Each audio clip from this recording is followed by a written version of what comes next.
I recently had the pleasure of speaking with Patrick Heizer, a biomedical engineer by training and profession, but also a man of wide-ranging interests. He lives on and manages a permaculture farm with his young family and writes extensively on his Substack, The Counterpoint. I reached out to Patrick after reading his essay, Steelmanning Degrowth, The Catalytic Society. What is degrowth? It is a school of thought that sees our fixation on perpetual economic expansion as inherently unsustainable. It calls for a conscious slowing down of the global economic engine in pursuit of a more sustainable future. There are, of course, different views within the degrowth camp on how to achieve that goal, some more crude than others. But the whole idea has drawn sharp criticism in recent years for being geopolitically naive and technologically timid. Critics argue that growth-oriented societies will outcompete those that don't, or that technology will eventually outpace ecological limits, or that slowing growth is a privileged position in a world where many still live in poverty. To put it bluntly, critics see degrowth as a naive, unambitious, kind of loser mentality, whereas degrowthers in turn see their critics as short-sighted or even suicidal. These debates can be fierce. In fact, our recent annual Creators Retreat was built around this very tension between what we called limit-honoring and limit-challenging worldviews. You can find a link to that presentation in the episode description. Patrick's essay offers a thoughtful alternative, or a thoughtful synthesis, a vision of degrowth that's not anti-technology or anti-modern life, but simply more intentional. The premise is simple. If we're just more thoughtful about how we do things, we can maintain roughly the same quality of life, maybe even a better one, while dramatically reducing the intensity of our material and energy consumption. And it's not just a vague hope. Patrick dives into specifics across housing, transit, agriculture, clothing, and more, showing how we can preserve the core functions of modern life while eliminating much of the waste. This approach, he argues, improves sustainability while buying us time, creating buffers of energy and resources as we work toward the breakthroughs that might eventually allow us to transcend the natural limits that threaten us today. In our conversation, we explore this social vision in depth and confront some of the challenges it faces. We found that the conversation quickly converged on fundamental questions about what it even means to live a good life, and where material consumption fits into that equation. I hope you enjoy. I thought it was wonderful food for thought. I'm going to start with a quote. Kind of the way you start this essay on the Catalytic Society, Steel Manning the Degrowth perspective, is you use, and I really appreciated how you did this. You use like the technical scientific definition of catalyst as a metaphor for something. And so I want to just quote the definition, and then you tell me how this is related to your thought on how we should sort of construct our economic system and our economic behavior. So catalysts work by enabling alternative pathways that differ from the uncatalyzed reactions. These pathways lead to the same products while having lower activation energy. And then you're like, that sure sounds like degrowth. Okay, so obviously anybody who's taken a bio class in high school will have learned about catalysts and these sort of proteins in the body that, facilitate certain reactions. What does that have to do with how you think we should shift the behavior of our economy? So, to paint very broad strokes, the point of civilization has been to use more and more of the available energy and resources for our own embetterment. And again, painting very broad strokes, it has worked really, really well for millennia. To think about where we have come from primitive Neanderthals to now, life is really, really good. But we seem to be bumping up against biophysical limits. And I don't just mean carbon, I don't just mean energy, I mean literally every single element on the periodic table, as well as energy. We have kind of back ended into just getting away with more and more resource exploitation because there was always you know, another deposit to go towards. Obviously the big one would be colonialism and just coming across the new world and hey, look at all this lumber and resources and oil and gold and yada yada yada. But as we have become a globalized society and our consumption of every single material is going exponential, we are running into these constraints. Now, where techno-optimists have been correct, accelerationists, etc., there's all these different camps. I'm painting broad strokes here, is that we have been able to modify the equilibrium use and consumption and extraction of all these resources time and time again. And it has worked. But broadly, again, there's the carbon problem, et cetera, et cetera. But many people, I think, rightfully point out is that eventually the bill will come due. The big one is fossil fuels. They are a non-renewable resource. Their production by the earth every year is approximately zero. And so if we burn more and more and more of them every single year, and we do burn more and more and more of them, eventually our technology of finding more, being more efficient with what we do find, being better at extracting what we do find, it's eventually not going to work anymore. It's like we're running faster and faster and faster on a biophysical treadmill where we have to expend more and more energy just on balancing ourselves while the treadmill's going faster and faster, faster. And my point of the catalyst paradigm was to kind of frame degrowth through kind of this, a catalyst is a technology, frame degrowth through this technological lens to say, hey, there's this paradigm where we can achieve the same end results, aka like broadly the betterment of humanity, while using less energy and material, where we can kind of slow down on the treadmill while still achieving the end goal. There's a famous quote from by some F1 racer. The point is to win the race as slowly as possible. And so I guess that's what this is trying to say. Like, hey, famine is bad, antibiotics are good. I like air conditioning and all this stuff. Technology is good, but if we're faced with this challenge of providing the good life for all while maintaining a stable and sustainable equilibrium of resource consumption, how about we all just tone it down a little bit? And that can provide us a lot of runway before we find these, technological paradigms such as, fission that like actually might bring about the techno optimist utopia. So the idea is uh, if we're a little more mindful about how we consume things, we can actually claim is that we can actually sustain kind of the same level of living, the same sort of material quality of life, and not damage the environment as much, which then buys us time to find the technological breakthroughs that enable us to do more, you know?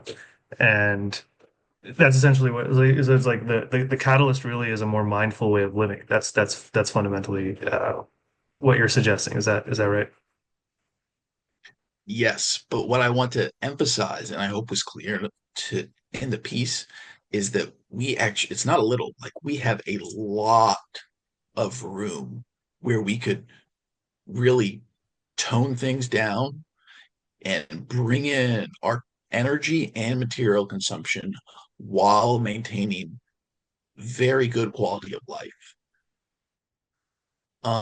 So for example, one of the big things that I pushed in the piece was, the United States' gasoline consumption has been flat for a lot of reasons, but mainly because even though the total vehicle miles traveled has gone up, our vehicles have gotten massively more efficient. Like, I drive a Toyota Prius and, it's 50 miles to the gallon on the highway is, orders of magnitude or an order of magnitude almost better than, the first cars.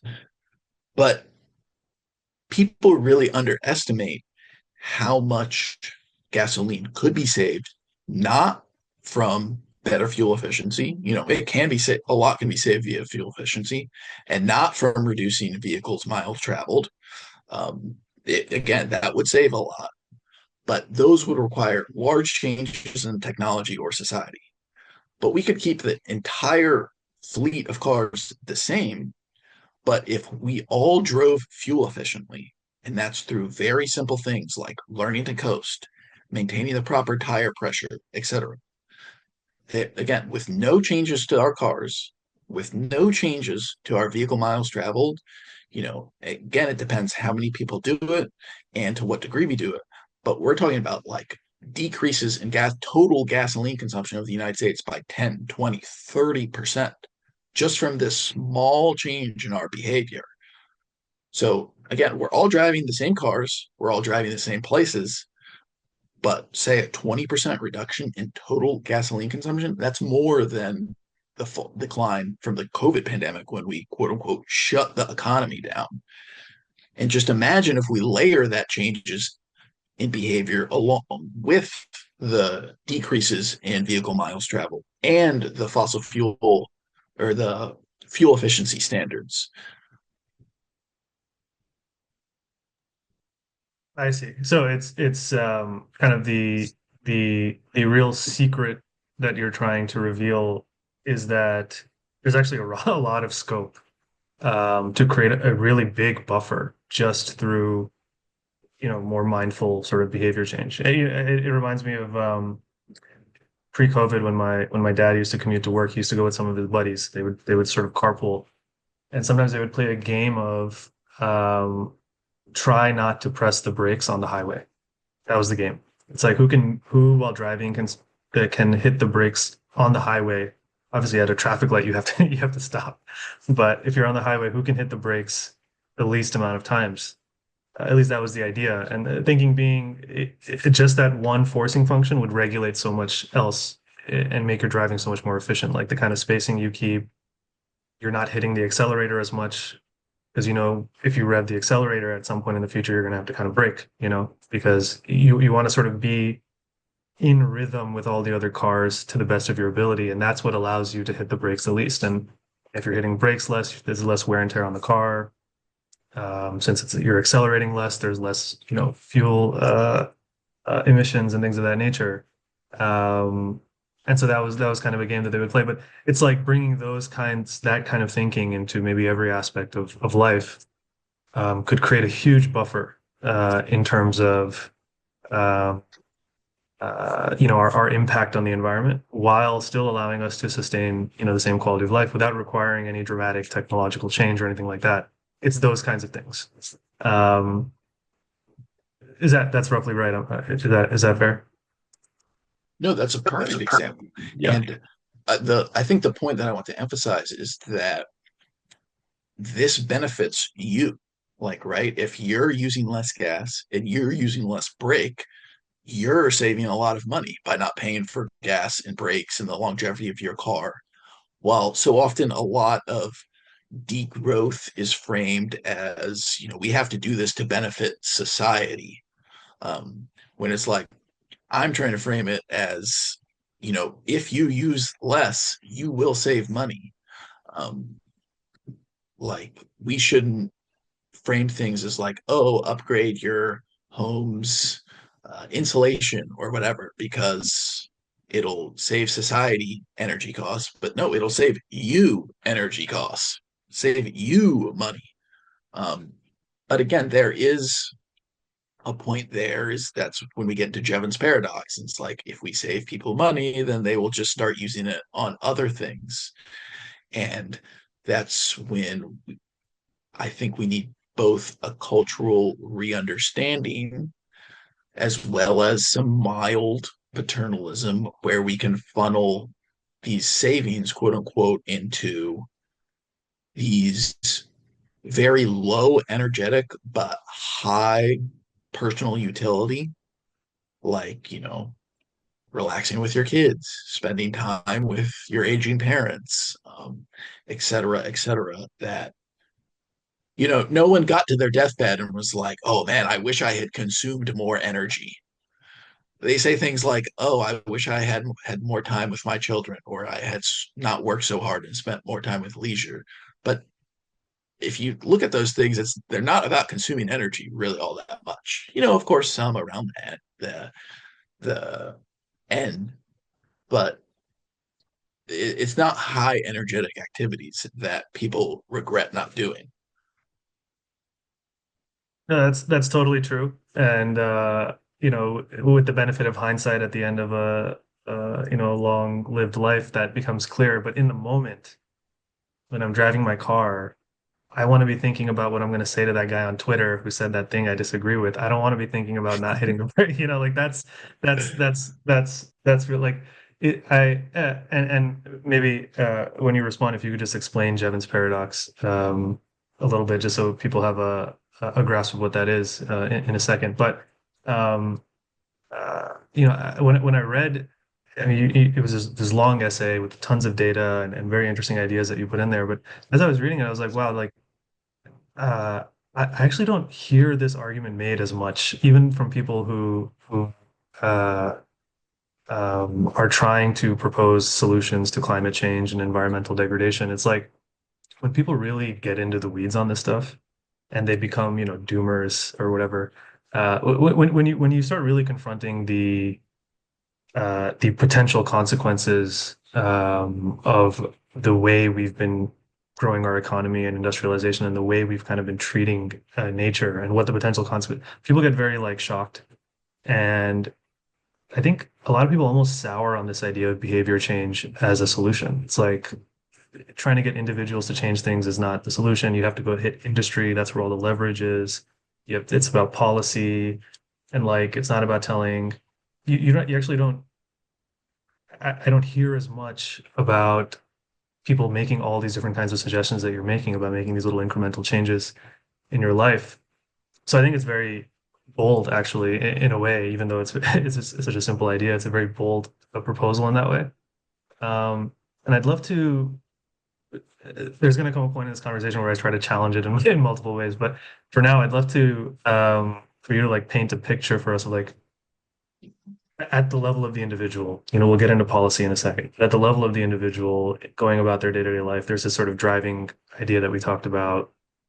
Like, what are other things in our day-to-day life that we can be bring more mindfulness to it and be more conscious of what we're doing that can actually, if scaled up in the aggregate, can create huge amounts of relief for for our energy consumption and environment, things of that nature. So if you could explain Jevons paradox and paint a picture of, the day in the life of a consumer in Patrick's Catalytic Society, something like that, various different aspects. So Jevons paradox is just the phenomenon. Uh, forget his name, but last name Jevons. He observed that this is in like early industrial Britain, that when coal extraction got more efficient and the price dropped, actually, somewhat counterintuitively, total resource consumption went up. And if you think about it for a second, it makes sense. If our extraction becomes more efficient, the energy becomes more available, and we find lots of little things to use it for suddenly. The topic du jour today is AI. If AI gets cheaper, well, then suddenly we don't just use it for proofreading or large resource topics. We use it to design recipes and plan our day and yada, yada, yada. We use it more and more and more so that total use goes up. Um, so I will answer your individual behavior question, but I think what the power of the catalytic society framing is that it doesn't rely wholly on individual framing. So there is a whole, I kind of said soft paternalism earlier. We can run a lot of catalytic society in the background. So the example that I'll use here is like passive solar architecture. Rather than mandating certain insulation standards or fuel efficiency for HVAC, et cetera, which is good. Like, don't get me wrong, I'm not against that. But For example, my house was built in 1824, long before any of this was a discussion. And in front of that house is about a 150-year-old black walnut tree. And that black walnut tree is to the south of the house, meaning that in the summer it shades the house from the sun, so the house absorbs less solar radiation.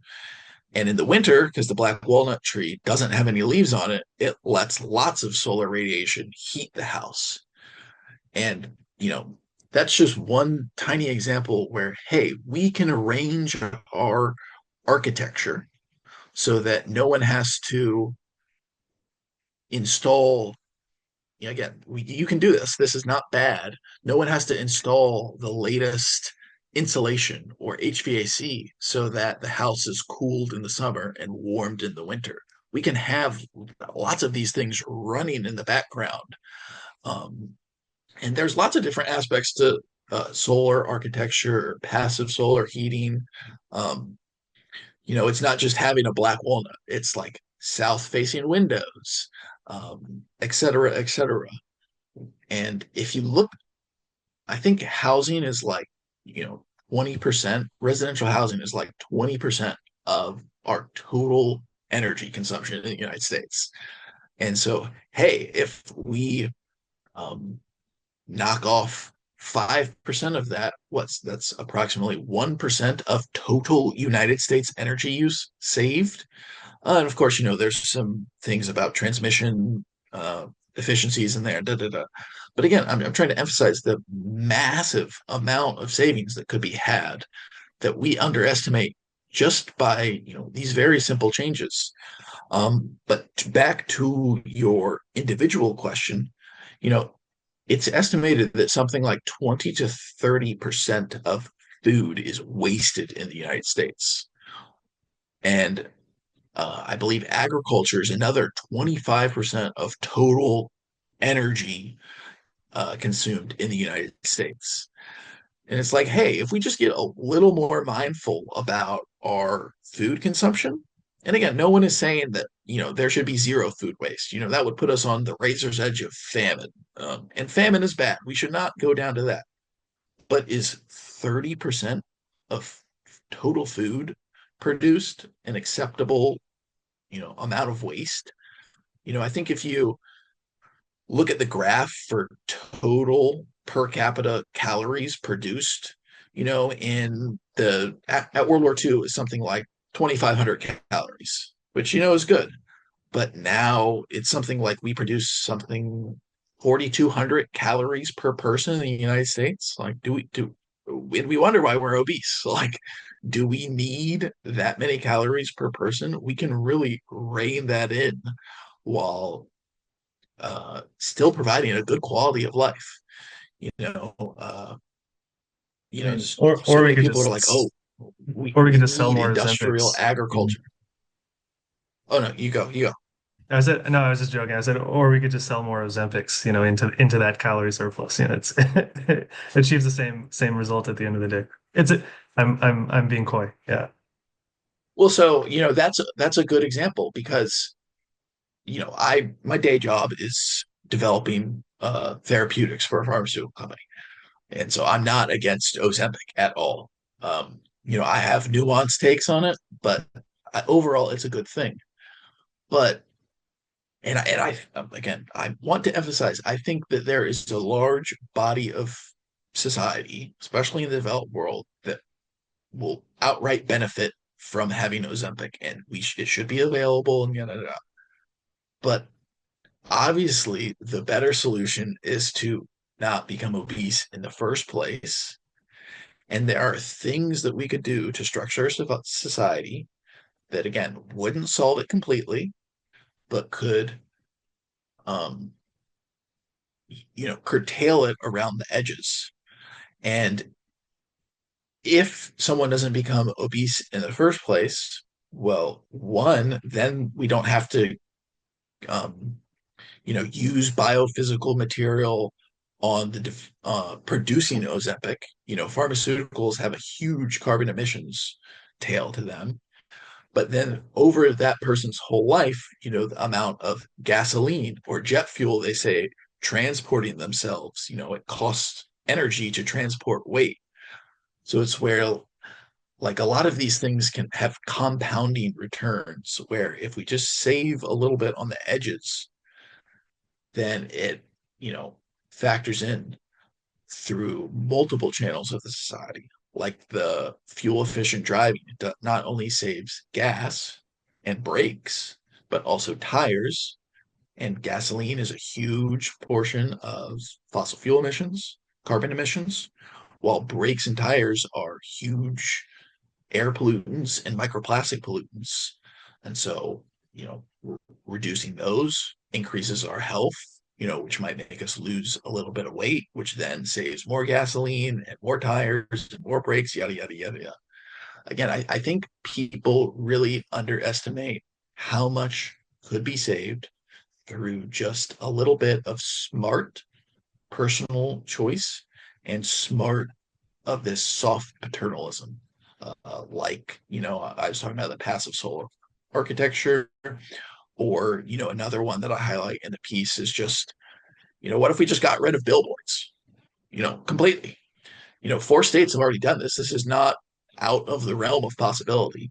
Think, next time you're driving around, look at all the billboards and look at all the steel and the wood and the paint and the adhesive and the man hours that goes into maintaining them. And if they're electric, the electricity that goes into lighting them. And again, no one's saying that getting rid of billboards is going to solve our ecological crisis. But when you get rid of billboards and do that 10,000 times across different industries, food and housing, et cetera, we start getting significant savings. And no one's saying go back to the Stone Age. Let's have antibiotics. Let's have plentiful food. Let's have cancer therapeutics. But I think it's just realizing that actually a lot of our energy and resource consumption doesn't it has real marginal effect on the utility of our lives, even if it has measurable positive utility on our economy. So like, right, billboards, there's a reason we have them. They increase sales for all these different businesses. But it's funny if you actually like look at them, a lot of them are like, sorry if your business is on a billboard, but a lot of them are like scammy injury attorneys and all that things that, again, people are going to come at me and say, that actually does provide utility if you've been in a car accident and all that. And again, I'm not saying that we shouldn't compensate somehow, but I just think that I guess maybe what I'm trying to say is that because there was so much abundant energy and material for a long portion of society, that kind of the utility of our economy and the utility of its impact on our lives and the global ecology have kind of got disconnected. And now everyone's like, oh, we need to, keep on growing the economy. And again, I think we should, I'm not some crazy Luddite degrowther. I'm not the guy saying we shouldn't have washing machines. We should have washing machines. I will defend washing machines. If you don't think society should have washing machines, well, guess what? The world is going to burn because you're just not going to win. You're not. Um, but yeah, I'm ranting. I should give it back to you. No, no, I appreciate it, and I think you are pointing at something very profound, and that probably most people, if they sat with it um, for a little while, I think most people would find some agreement with what you're saying, and I want to try to tease it out and sort of articulate it a little bit in a second. But it's an important clarification that like you're not just putting the onus on back on the individual. That's not the uniqueness of the position. It is a kind of a systems view, but you're looking at something in this sort of systemic way, and when you do that, and you sort of see all these knock-on effects that just being a little bit more thoughtful could have. And then when you sort of calculate the net impact of that, it's like, wow, like, it makes a lot of sense to think in this way. Um, you had I want to give you a chance to sort of give us even more examples. I really think there's value in just painting the picture of what this would look like. But before you get into that, because we're talking about kind of a systems view, I want to take another quote from your essay, which I thought was really interesting. Uh, I think this is actually a very powerful insight because you're saying that the whole global system, like this, the whole global system of society that we have, has actually crossed a certain kind of invisible threshold. It probably happened before we were born, but we're, you know, where the behavior we had before we crossed that threshold made sense, but we're bringing that behavior on the other side of the threshold where it doesn't make sense. So I'm just going to read the quote, and then would love for you to like riff off of that, and then also give us even more examples, of what the catalytic society looks like. But I'm just going to quote this. Um, Yet, if this actually happened, it would crash the economy. Where you're talking about if we make a lot of these changes, just as you were saying, it doesn't have as much utility to our GDP growth. So if we were to make some of these changes, remove the billboards, people consuming less food, this kind of thing, it could crash the economy. And then you say, because we've built an economic system whose foundation is continuous and perpetual growth. Now, something I think that degrowthers often fail to recognize is that we developed that system for very good reasons. For the vast majority of human history, we were utterly and desperately poor, a single bad season away from famine, a single act of God away from pestilence. We genuinely did just need raw growth, and the spillover from that growth was a rising tide that lifted all boats. So it's like for most of human history, even probably our genes have been encoded in a world where like we were desperate for any kind of surplus we could get. And so when this industrialization thing came and started organizing, getting a little more organized, we realized we could produce so much more surplus. Now our productivity has grown so much that at least in the developed parts of the world, we're so far away from that fragile edge of scarcity that bringing that same desperation for surplus into this world will just like take us over the edge in a different direction. And I thought that was really interesting. I thought that's like a really nice way of framing it. So yeah, if you want to just sort of riff off of that and keep painting the picture of the catalytic society in different aspects, go for it. Yeah, I mean, I think I think a lot of people. Okay, let me attack it from this way, and I feel a bit like silly saying this, but like, what is the point of life? And obviously, I don't have a catchy little sound bite to answer that question. But if you look at the average size of the average American home, at World War II, it was approximately 2,000 square feet. And today it's like approximately 2,800 square feet with no signs. Like it's just a straight line up. And it's like, eventually that line can't keep going up. Like we can't have more and more people. And then say we just do flat line at 10 billion. Well, 10 billion times 3,000 square feet per person, 4,000, 5,000, 10,000, 20,000. Like eventually you just like run out of land. And so we have to constrain our consumption of some resources, not all, like, water is a renewable resources. Maybe electricity will get cheap enough that we can just run the desalination plants over and over and over. But, if there are, say, X pounds of iron on the planet and there are Y number of people and you want to have a fair and equitable society, well, then the maximum amount of resource that you can use is X divided by Y. And it's really not even that because, there needs to be iron out in the world so that plants and animals can consume and these various biological and geological processes can grow.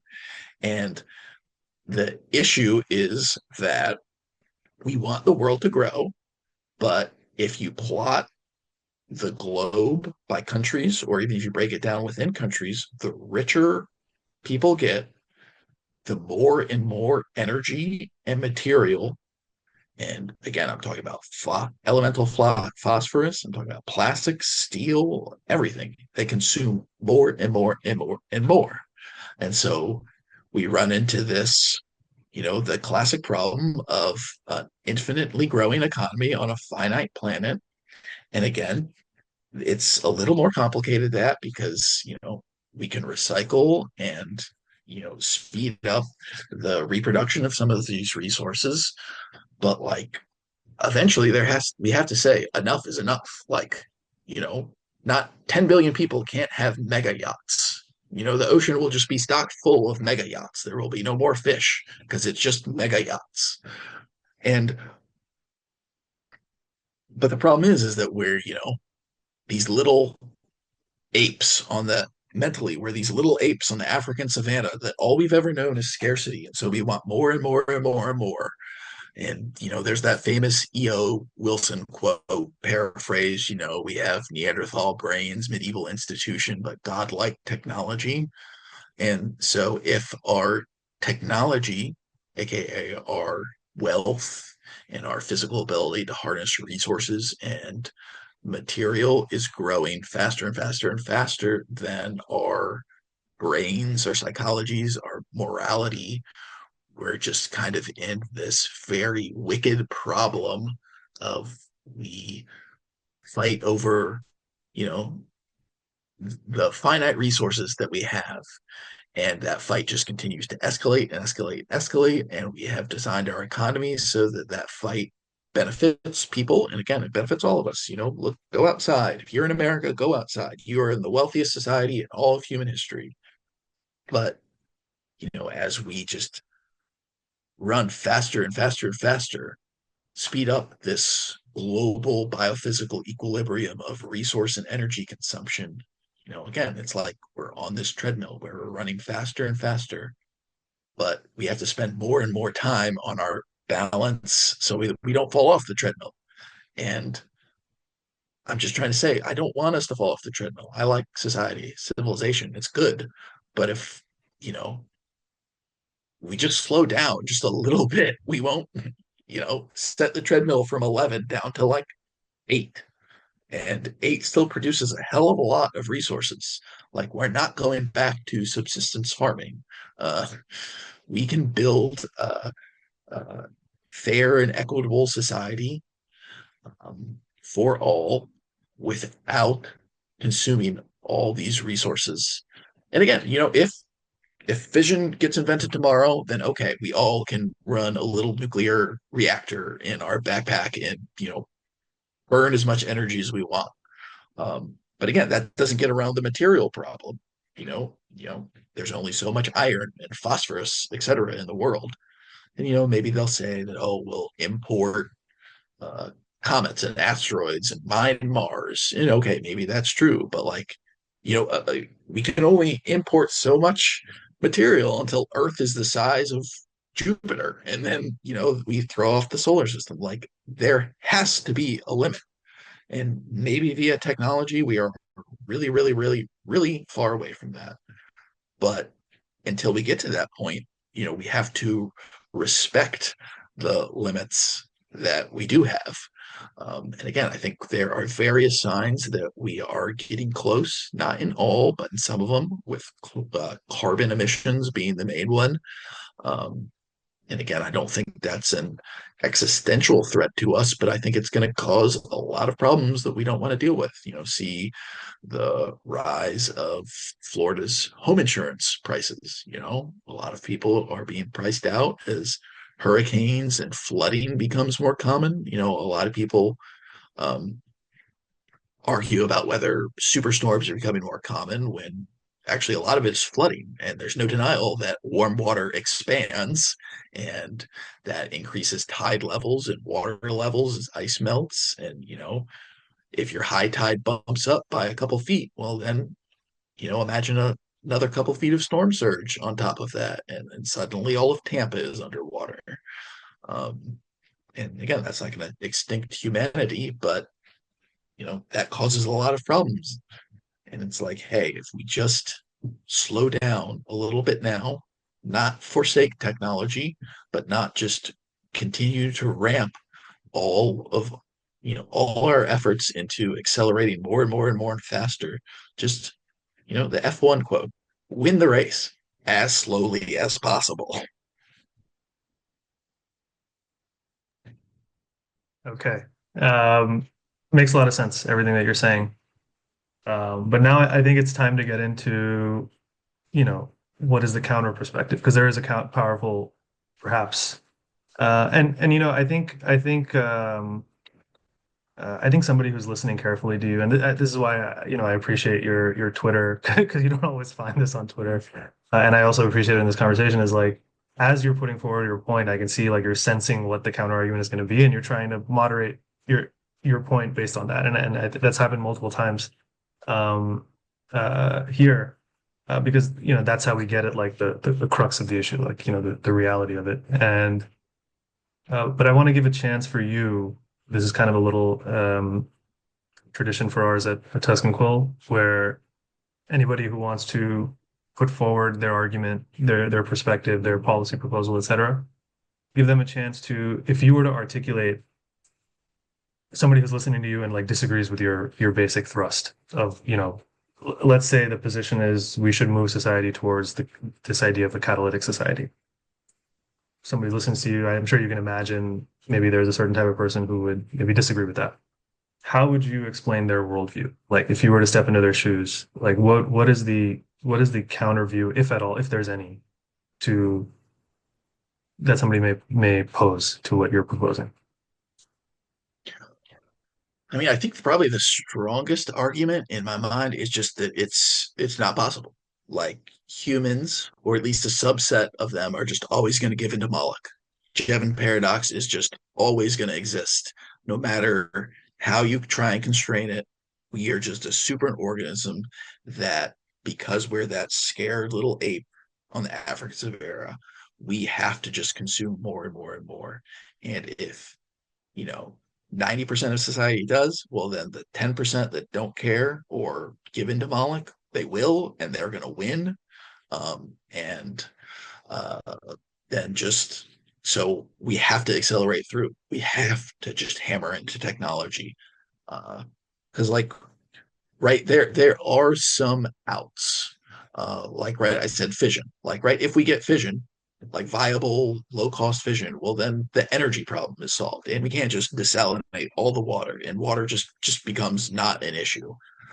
Again, I don't think that solves every problem, um, but again, the long course of human history is technology and growth and the economy winning, and so it's not incoherent, um, or let me say, it's not dumb that accelerationists and techno optimists exist. Like they have they have been right for most of human history. I personally do think that we are hitting points where um, some negative externalities of this complex global equilibrium are going to start breaking in ways that are not ideal. But you know, sometimes in poker, you do just have to go all in. That might not be the correct position mathematically, but psychologically it is, because it breaks the opponent. And so if you say, you know, just psychologically 10% of society is going to give into Moloch, they're just going to, take your game theory deference and just run with it, then we have to go all in just on technology and pulling us out of this hole that we've dug ourselves in. Um, and I, I do there's part of me that agrees with that. I do think the psychological problem of Moloch is a really hard one. If if in game theory, uh, uh, everyone defers and one person pushes the button, well, then they win. It's it's a problem that we have struggled with, and we have used laws and institutions to kind of constrain it somewhat successfully. But As an example, like, take the current balance of the United States debt and the realities of Social Security and Medicare and the demographic curve of the boomers. And, are they collectively gonna, you know, yank from themselves for the future? Probably not. Uh, and so do I think I'm gonna get Social Security? No. Um, at least not in its present state. But like, so, like, right, if someone says that, oh, then we just have to grow the economy so much so that the debt evaporates relatively compared to the economy. But that is one way out. I can't argue with that. Do I think it's unlikely? Yes, but it is a valid move. No, totally. And just for anybody who's not familiar with the Moloch reference, it's a reference to a very famous, influential essay written by on Slate Star Codex a while back, Meditations on Moloch. I've read it multiple times myself. Highly recommend to anybody. If you want to sour your mood on a weekend or something, it presents a very raw and raw perspective on human nature and a difficult problem that I don't want to spend too much time going into it. But if you read it, you'll see that you'll probably find examples in your own personal life, at all scales. And I think when you're saying the Moloch problem, if I'm correct, what you're saying is like, let's say out of 8 billion people, let's say like, I don't know, miraculously 5 billion of us agree that we're gonna do this kind of lifestyle and we reduce our energy consumption, by 20% or whatever it is. Um, but if the other 3 or 4 billion people in the future are like, no, we're just going to keep consuming more and more energy and keep increasing our consumption, then eventually they'll drive us towards those limits anyway. And then what did I give up? The potential fun I could have had from consuming more. What did I give that up for? I think there's another angle to that, which is, okay, what if another country keeps consuming more? Their GDP economy grows bigger. They become a more their sort of economic gravity in the world grows more. Their financial flows grow more than, let's say, a country that's sort of cuts back in the name of Catalytic Society. Then they can buy more weapons and then take over my country. Like, what about that problem? Like that's another side of the game theory, right? Which is like the country that just consumes more energy will just be able to do more stuff, and some of that stuff that they do could be offensive military moves against my country. You know, I think there's a lot of concern nowadays among people like China's building a lot of nuclear, and they're the amount of electricity they're able to produce is so much, you know, seems to be on track to be much higher than the U.S. And then people feel that as experience that as a kind of threat. Maybe that's like the afraid monkey mind in the background. Maybe it's not really a threat. We don't exactly know what the intentions are, but it could be. And is that, how would you respond to that? Like, have you considered that? Have you thought about that game theory aspect to it? Well, no, for certain. The single largest consumer of energy and fossil fuels in the United States is the Department of Defense. Our military, in order to defend ourselves, and it does a fantastic job. You know, I will uh, I will assert that I believe the United States military is by far the strongest in the world, and we could take on, uh, you know, we could not conquer the world in some like Genghis Khan, but like I believe that short of nuclear weapons, we could defend the homeland because our Navy and Air Force could just sit and protect the United States, and we are a net producer of food and fuel. And like, right, we could take on everyone mano a mano in the sense of defense, but we have that capability exactly because we invest so much energy and material into it. Like, we have just raw tonnage of steel in the blue water navy. We have raw uranium in nuclear weapons. We have raw steel and all types of electronics and fighter jets. Like, our military, which does a fantastic job of offensive and defensive capabilities, it has those capabilities exactly because it consumes a lot.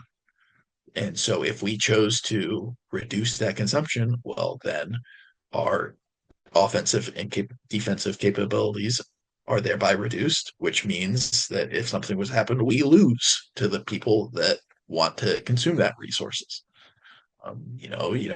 To really simplify it, think of like two competing strains of bacteria on an agar plate.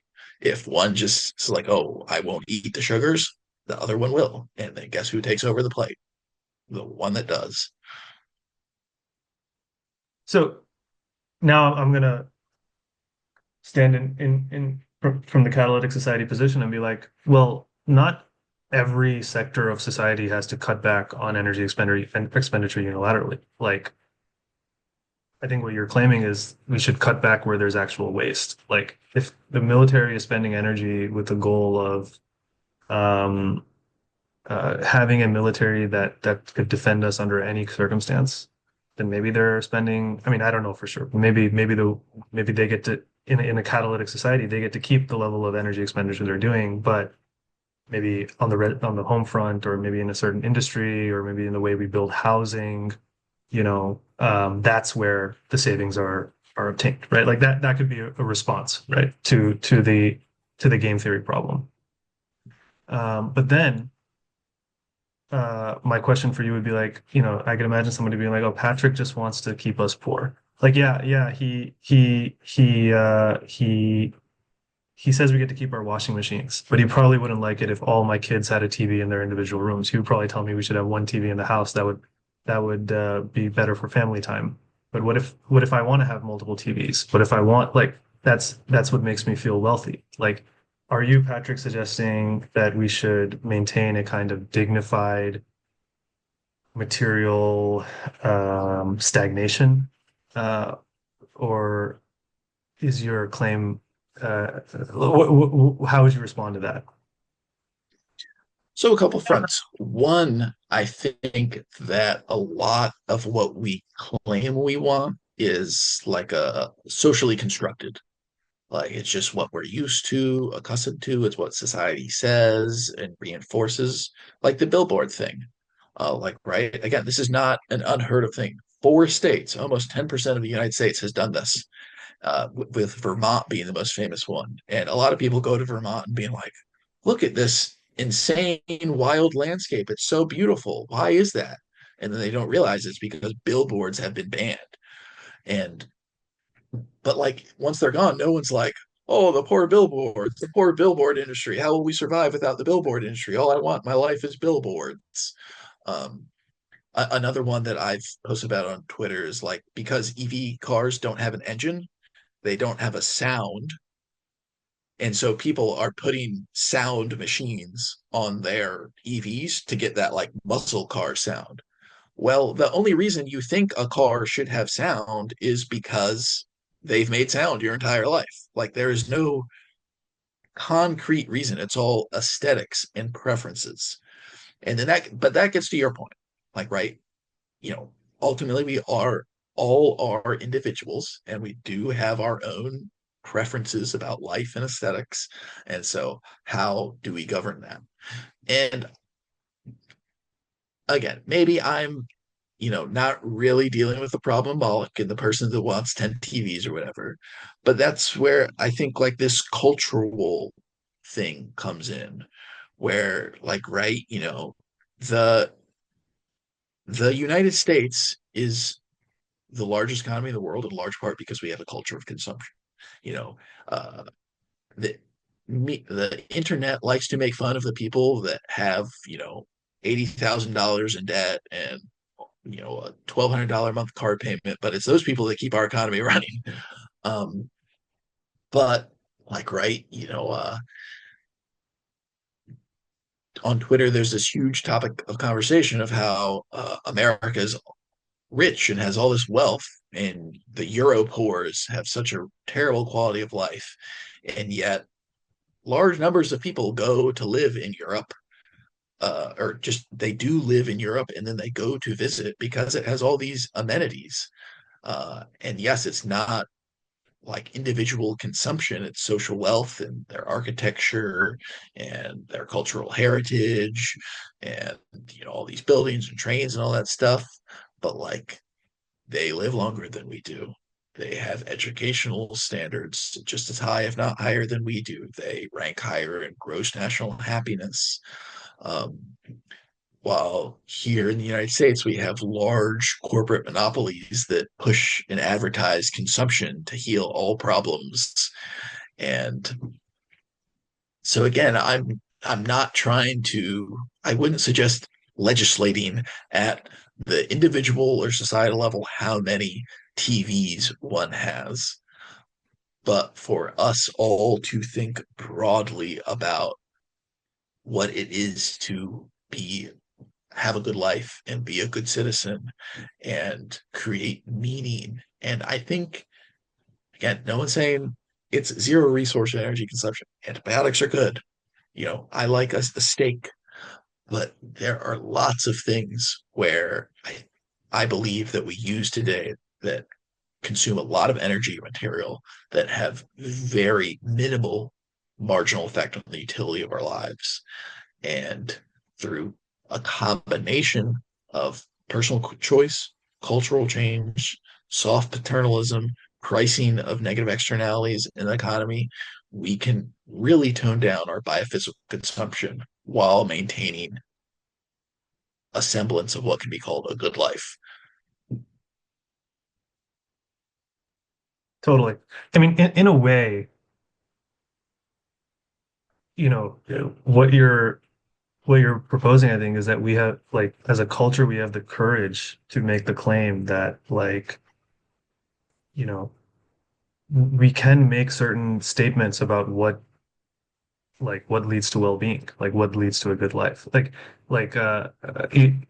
sounds innocuous when I say it, but when you really get into it, I think, and maybe this is like a particularly sort of American cultural thing because it's the pursuit of happiness, right? Like, um, uh, there's almost like this chafing against anybody who's going to come. That soft paternalism that you're talking about. Anybody who's going to come and tell me that I don't need this or I need this in order to like live well. Like that's my business. You don't tell me whether I need six TVs or one. Like that kind of thing.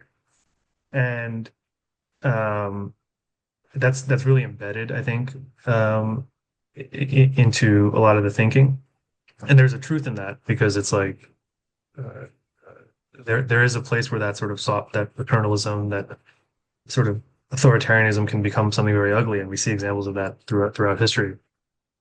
But does that mean going in the other direction is right, where we can make no definitive claims as a culture as to like what is sufficient or required to live well, and do we just leave it completely up to the individual to determine that for themselves? Like if we do that, then is that chaos? Is that anarchy? And I think what you're proposing is like there there there there is a pathway, and there may be nuanced differences for different people, but there is a certain set of things that's sufficient for you to have a good life. And it's not doesn't just require endless material consumption. Like that's not the way.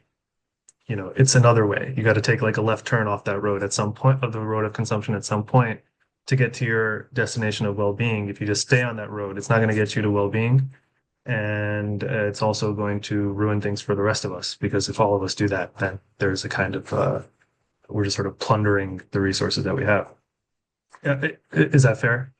There's like what I'm trying to get at is there is a quiet sort of humility and courage and willingness to be like, hey guys, maybe we can say some definitive things about like this is what is sufficient, this is what is good to live well, and maybe it's not so wise to just everybody can is free to do whatever they want and define happiness however they want, even if it means like endless consumption or something like that. Or am I misrepresenting what you're saying? I don't think you're misrepresenting it, but I do think it touches on some complex philosophical questions that we might differ on. But so let me just like get real politique about it. Like we know where our biophysical sinks are.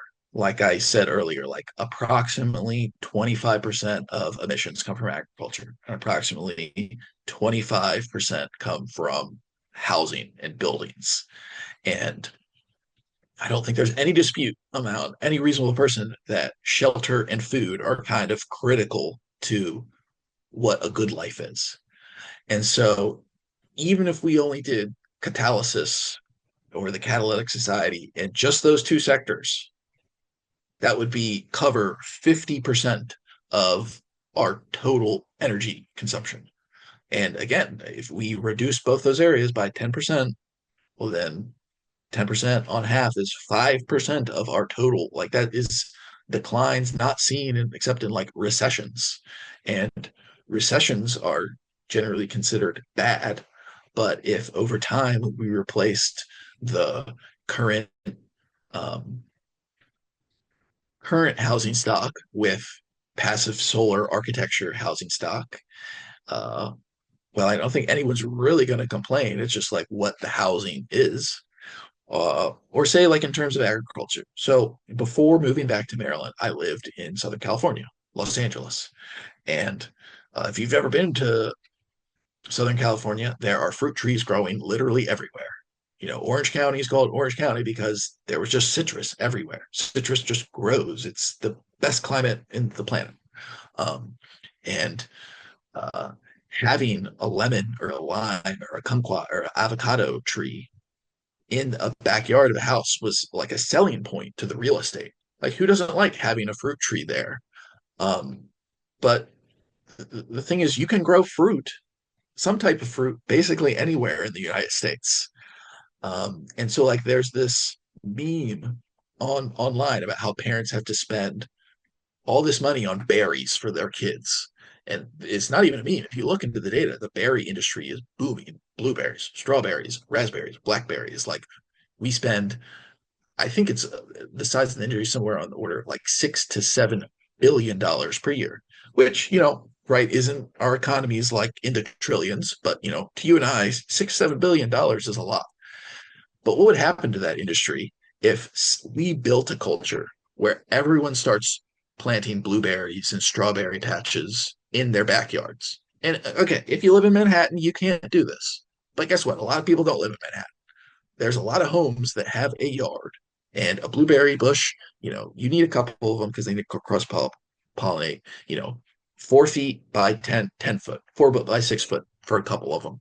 Uh, and yeah, you might move in a couple of years and you won't benefit from that. But if we had a culture where it was normal to plant and care for blueberry bushes, which don't take that much effort, you know, suddenly in 8, 9, 10 years, we would be swimming with blueberries for 6 to 8 weeks out of the year. And again, we're not saying there won't be a blueberry industry, but can you imagine if just nobody bought blueberries from say, mid-May to mid-July because they were just so available everywhere? Yeah, our economy would be smaller, but we'd still have blueberries and we'd all be eating this delicious fruit that we eat so much of that we complain online that our kids are eating us out of house and home. And it's like, oh, we have a lot of built-in cushion where we can do things like that. And again, if you don't want to plant and care for blueberries, I promise it's not that hard, but if you don't want to do it, then you don't have to. But like, right, the fruit trees in Southern California, they grow there natively. You don't have to care for it. It's a tree. And when the fruit's leaning over on the street, you could just go around and collect it. Lots of people did.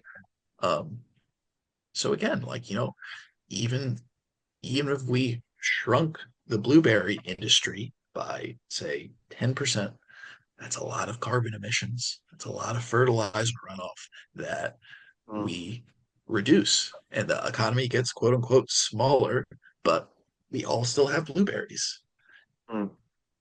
Yeah, it's like your real wealth didn't change at all. It's just the financial flows shrank. That's what happened, Um, uh, and the real wealth being the blueberries, yes.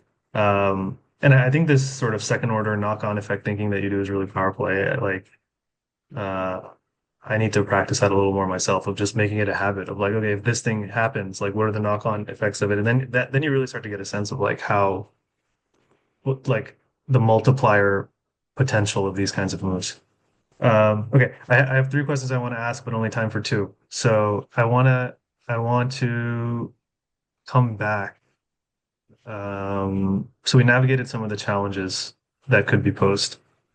Now, why don't you, why don't, like, I'd love to like walk through a day in the life of somebody in the catalytics, kind of like all these examples that you talked about, what their house is like. They plant blueberries with their kids and they tend to blueberry bushes in the summer, these kinds of things. Like, I know there's not just one version. That would be too suffocating. There's many different days in the life, even within this kind of society that behaves in this way. Why don't you walk us through like one, like, say where you are on the East Coast of the US. If some, we wake up in the morning, like what is this person, how's this person going through their day? You can tell us about, the specific things they're doing, but also like what is their environment like, you know, however creative you want to get, like how their neighborhood was constructed, what kind of how the businesses behave, how does the government behave in this world, like as broad and detailed a picture as you want to paint us. We wake up in the morning, walk us through this person's day, as one member in, Patrick's Catalytic Society. Yeah, so as you said, it's kind of hard because it's going to be so context specific. Uh, like right, a person in Manhattan and a person in Phoenix are going to have very different catalytic lives. Um, but the point I will emphasize is that people in the society will have, you know, most, if not all, of the amenities. I have already stated quite profoundly on this episode that you will have a washing machine. Um, but hey, you will choose voluntarily to have a clothesline, a drying line, because guess what? Dryers use more energy than washers in the first place, and we already have like a robust cultural like knowledge and know-how. They're simple to build. Everyone knows what they are. When like I don't know anyone that has actually like scrubbed their clothing in a tub. Maybe one of your listeners has, but um, like and I also want to emphasize that it's you're still consuming stuff. Like I said, you'd have blueberries in June. Uh, uh, one example that I like to give is like, what if rather than rolling all our wealth into more and more physical goods, and you should look up the growth of the self-storage industry. We have so much stuff that even our ever bigger homes aren't enough for it. We have to get these climate controlled buildings off premises. What if rather than rolling that wealth into consuming biophysical goods, what if we got massages more often? Massages are nice, but a massage consumes, rounding down, approximately zero material. It just consumes another's time. What if rather than trips to Disneyland, and again, am I going to take my kids to Disney? Yes. I'm not saying Disneyland shouldn't exist, but rather than frequent trips to Disney, what if we had um, dinners at restaurants with local food? Maybe those blueberries with our friends. What is better than a meal with friends? Um, you know, there's like an Italian tradition. My maternal grandmother, she's pure Italian. Like her parents were 1900s, fresh off the boat, Southern Italian wave, uh, where families will get all the tomatoes together from the garden and they'll have a pasta sauce date and they'll just make pasta sauce all that day. And then every family member, you'll get together and it's a big party and you talk and catch up, but you're working the whole time and you're making pasta sauce. And no one's saying that that's going to be all your annual supply of pasta sauce. Again, like I like going to the grocery store and getting pasta sauce of whatever flavor I want. But if you can just through a little bit of work, yes, work, no one's denying it. But again, you can twist that work to make it fun and social and communal and familial. And you all get together and you go home with 5, 6 jars of pasta sauce. And uh, if you use 1 jar of pasta sauce a week, which might not be true in Italian families, but for other people, you've already nailed a month and a half of your total consumption. Um, so, in the interest of time, I'll just say, um, pretty much the same amenities, not all, pretty much the same quality of life, more involvement in local production of goods and food, more communal activities. Again, like, think about rather than having private individual pools in everyone's backyard, what if we built really nice public pools like that they have in Europe with like the gods of the architecture spewing water out of the fountains and um like what if rather than just libraries for books, we had libraries for tools, and tool libraries do exist. And so rather than everyone having a garage of every single possible tool, we just, hey, I can go to this place, rent, maybe you will have a hammer, but like you rent a buzzsaw or whatever when you need it. And that way, the goods get more evenly distributed and there aren't 10,000 buzz saws in 10,000 homes, but say 1,000 buzz saws in the library. Um, I think it's um, again just trying to just I think you said humility earlier, just living simple, humble lives, and that sounds kind of folky and uh, ridiculous. But again, like as I said earlier, look up what people say when they die on their deathbed. Like, what did they want to do? It's not consume energy, go on a private jet or whatever. It's like spend time with your kids, have leisure time, eat good food with friends. It is the simplicity things. Excellent.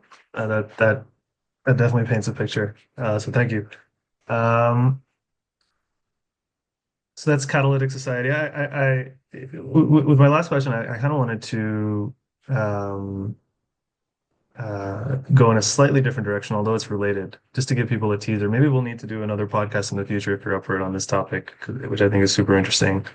Um, but just to give people a little teaser, a little more incentive to, follow on Twitter. You put out a tweet the other day that a while back that I thought was really interesting, where it was around the time of all this tariffs, and we're America's gearing in this direction of wanting to bring a lot of manufacturing back, back to the States, and we're kind of in that mode. And you put out this tweet where something like, instead of thinking about how do we bring more manufacturing jobs back, which I'm sure you're in favor of bringing manufacturing jobs back, but in a tweet you can only capture, so much. But instead of thinking about how do we bring more manufacturing jobs back, why don't we think about creating the land stewardship industry of the future? Something like that, something to that effect. And you have multiple tweets on this concept of land stewardship. Uh, and I'm just curious if you could talk a little bit about that. What is even that? How can you make an industry out of that? What's your vision? What's your thinking there? Well, Patrick talking just a little bit about land stewardship is impossible. I could talk about this for hours. I'm sure my wife and friends and coworkers would all attest to this fact. Um, but so if listeners don't know, in my spare time, yes, I work at AstraZeneca as a biomedical engineer, but the real passion of my life is a permaculture farm. Um, and I think much of the land in the United States and just globally, but I'm an American. Uh, Much of the land in the United States is woefully underutilized for what it could be doing. Um, and again, this is somewhat context dependent because, me in Maryland, my 12 acres is not how 12 acres in Montana or 12 acres in Phoenix should be managed. Um, but like going back to the Southern California example, like, right, put a couple fruit trees in your backyard. That costs, again, the cost of that round to zero. Trees grow on their own. The space is already there, probably being used by grass. But if you plant a tree, suddenly that area becomes producing fruit. And again, you don't have to care for the tree. Like, right, you only have to care for it if you're trying to maximize production. And professional growers do that because that's their livelihood. But if you wanted to, you could just plant a tree, and that will take some minor caloric effort. but it rounds to zero, meaning that any fruit you get from that is infinitely efficient because you put in zero effort.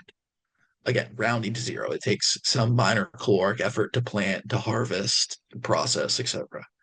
Um, but then you realize that the largest crop in terms of area in the eastern shoreboard is lawns. Well, again, what if you put fruit trees in there? What if you ran chickens?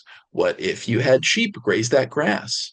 Again, it takes effort to manage a flock of sheep. There's no denying that. But suddenly you're turning that grass that grows naturally into meat, milk, fiber. You can take that fiber to, ideally a local fiber mill, which creates wool, which, I'm sure everyone probably knows a knitter in their family. I have a couple of knitters in my family, and they've woven us blankets and baby hats and sweaters, etc. And suddenly we're not buying polyester crap from China, but we're producing with very minimal input, um, natural fibers made in America, produced locally.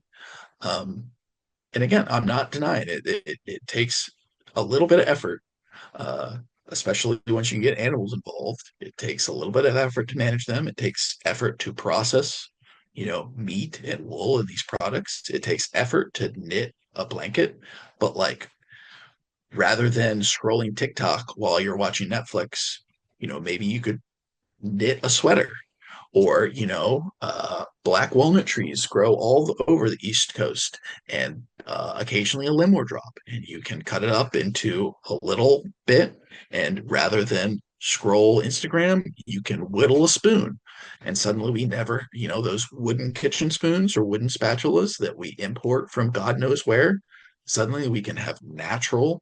It's already here. It's being produced in abundance. It doesn't require any input whatsoever other than a little human effort. And yes, you're going to have to put forth effort. Uh, and guess what? It's probably going to be good for you. You know, I want everyone listening to this to actually think about the last time they produced something with their hands, not on a computer. And again, if you write news articles, that's a valuable service. I read news articles. I like them. But um, I think working with your hands, producing something in the physical world, I don't care what it is, whether it's a home cooked meal or a wool sweater, or you whittled a spoon, or you planted a tree. I think we all have this folksy sense that like working with your hands is good. And so, yeah, I sound a little judgmental, but I think we all need to spend a little less time on TikTok and Instagram and Twitter. That's the one I'm addicted to. So I'm not trying to get all high and mighty. Um, I think that we all need to get our hands dirty in the real world, actually make something. Whether, again, you grow some tomatoes and make some tomato paste with your family every fall, or you whittle a spoon, or just whatever, make something with your hands. And if we all start making stuff, that's stuff that we don't have to import. And yes, there's complicated questions about the economy and pricing and all that, and we could talk about it endlessly. But I think we all have a sense of, there's so much written on the modern meaning crisis, and like we all feel driftless in this world of modernity. And just think about, when was the last time you made something with your hands? Sculpture, whatever. Just when was the last time you made something with your hands? And I think a lot of people can make that connection of maybe why the world is going so wrong.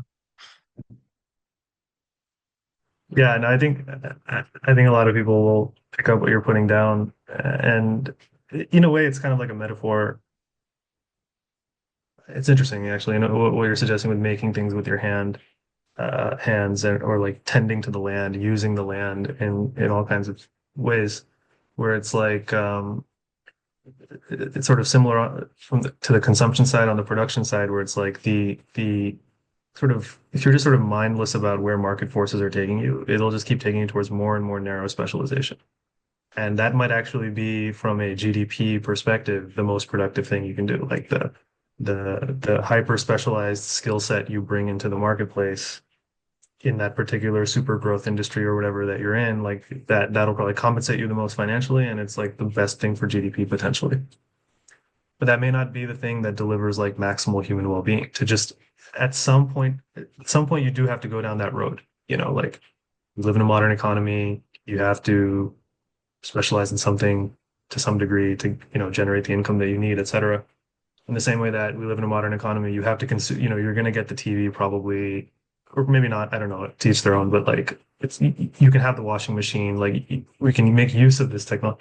But at some point, both on the road of consumption and also on the road of production and specialization, perhaps you don't just keep going down that road. You take the exit off the road and maybe develop a balanced sort of set of skill sets outside of just your main sort of professional expertise, or you don't just keep consuming, you find other ways, you make pasta with your grandmother, like you do those other things, and that actually may actually lead to a higher level of felt subjective well-being in your own life, and probably it'll be better for nature, and like everything comes together there. But if you stay on those roads and you just keep going kind of mindlessly, it does not lead you to maybe the most subjective felt well-being you could experience, and it creates a problem for everybody else if everybody else is doing the same thing, right? And so, but where do you get off that road? You know, that's the challenge. And do we want somebody with power to enforce us to get off the road even when we don't want? It requires a certain intuition. We sat here, we talked about it for an hour and a half, and I think we could keep talking about it, for another hour and a half and still not like capture it in like a formula. Like, you need a certain sensitivity to like the life you're living, and an intuition for things, and a sense of like your place in the broader ecosystem to really know where maybe I should stop continuing down this road, get off the road, and enjoy life in a more human way. But how do you develop that intuition? How do you develop that sensitivity? Maybe that's another question. But I feel like all the writing that you're doing and the thoughts, it's an effort to sort of express that intuition that you have, um, which is a challenging thing to do. It's a challenging thing to like to keep writing. I think it adds, it's great food for thought. Yeah. I try my best. I'm just a regular guy putting his thoughts out on Twitter and on Substack, uh, just trying to raise my family, build a farm, go to work, you know. Uh, I think all of this is extremely context dependent. So like if I've called out your industry, or you're the person that wants 10 TVs, again, I'm not, I bring up examples to try and make a general point.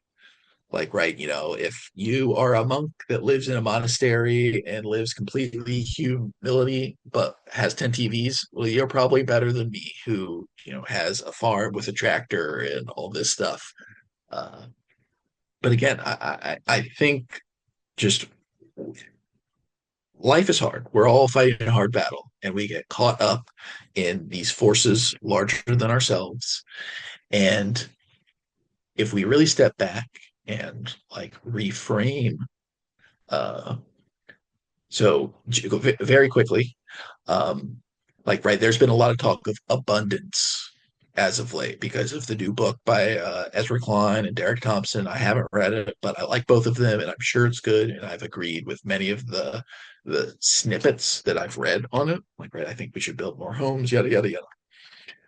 But a really powerful framing for me is that like abundance doesn't have to be going to the grocery store and having every single fruit available at any time.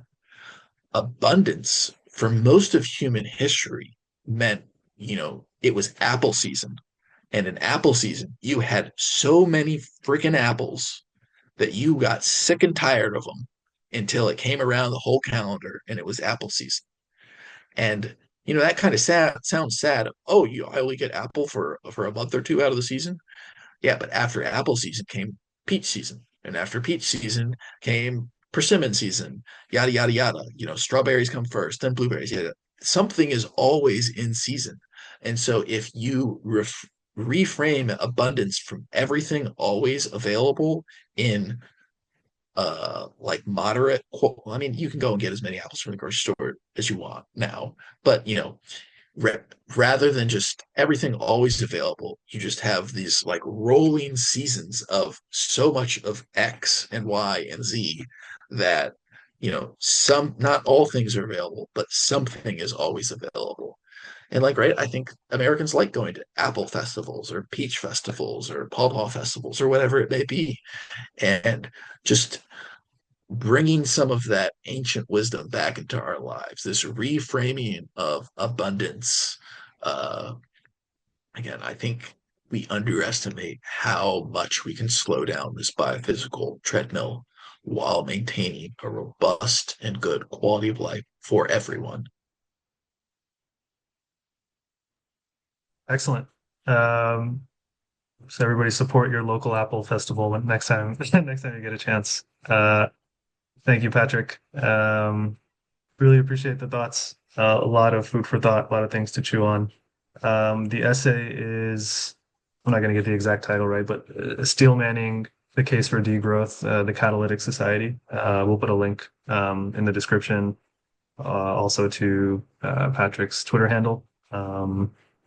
And yeah, thank you very much and appreciate your time. I appreciate you reaching out. This was a great conversation, and Yeah, I've a lot of enjoyed fun. the other ones of Tusk